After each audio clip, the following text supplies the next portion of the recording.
More than 200 13 to 24-year-olds are diagnosed with cancer every year, but only around half of them have access to age-appropriate care.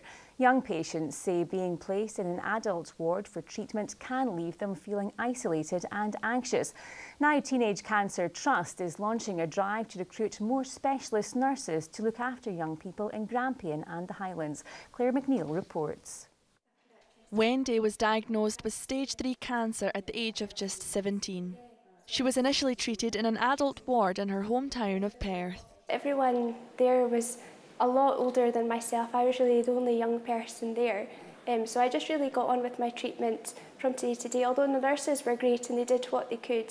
When you're on a unit with adults, you're constantly thinking they're all really unwell, and although we are unwell as well, you feel like they maybe just give up because they are a wee bit older, whereas we just want to keep on going.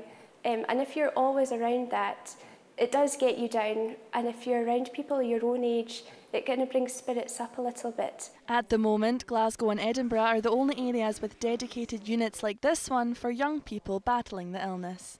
But by the end of the year, the Teenage Cancer Trust hopes to have specialist nurses in Aberdeen, Tayside and the Highlands, as well as additional resources in Lothian. We have identified there is a gap in service provision because we've got specialist services for young people in the southwest and the west of Scotland currently, but we don't have anything in the north of Scotland. And what it will mean is that there will be a teenage and young adult nurse specialist in Inverness, Aberdeen and Dundee, and an additional post in the southeast of Scotland to allow outreach to young people in Fife, Dumfries and Galloway and the borders. When Wendy relapsed, she was treated at the specialist ward at the Beatson. You do have your nurses coming in and you're always being pestered by them to get up and do things, which is good.